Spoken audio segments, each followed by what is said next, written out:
The idyllic West Country location has all the charm of a Dorset postcard, rolling hills and tumbling streams accompanied by the wonderful sight of bluebells adorning the view. But the tranquility is currently set to be disturbed by a long-running dispute between a showbiz star and a new traveler family. Martin Clunes and his wife Philippa Braithwaite, a television producer, have been battling against the application of their long-term neighbors Theo Langton and Ruth McGill for a permanent permission to the land they've lived on for over 2 decades. The dispute reduces to the question of whether Langton and McGill are travelers, and if this is the case, their rights to the land is stronger.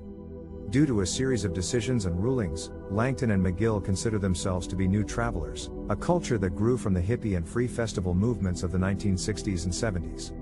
The modest living of the couple is hard to spot, even in its summer setup, due to the amount of trees surrounding it. Their house includes a caravan, a timber-clad structure for living, a workshop and a motor van for trips to shows, complemented by a compost toilet and a water supply from 2 springs. But more devastating than the dispute of their home, is the question of identity. Both are being forced to prove their traveler status once again, something they feel they shouldn't have to do. Even in the nearby town of Beaminster, where most residents show empathy for Langton and McGill, this dispute is a representation of the nationwide shortage of gypsy, traveler and new traveler pitches, something that is preventing many other families to have secure homes. The question of Langton and McGill's status seems to have been resolved by a council officer, Bob Burden, who concluded they were traveler families. Therefore, the need for a pitch was a material consideration and the permanent approval was likely to be given. However, in a shocking move, lawyers for Clunes and Braithwaite stepped in and argued there was no evidence of Langton and McGill's traveler roots and argued the council would be acting unlawfully in supporting the application. Furthermore, they said the lack of mains water would be a potential health hazard and then questioned whether one of the living spaces had the necessary planning permission. The discussion for the application had been due on Thursday at a planning meeting, but this was unfortunately postponed due to the lawyer's letter, a move that has caused uproar and shock amongst the Langton and McGill supporters.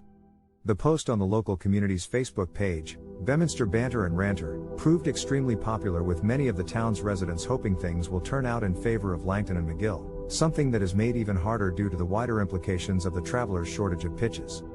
Abby Kirby of the charity Friends, Families and Travelers has stated that the hostile environment and shortage of pitches is preventing families from finding suitable housing, a worrying problem as many of them are facing evictions from their treacherous, homeless situation.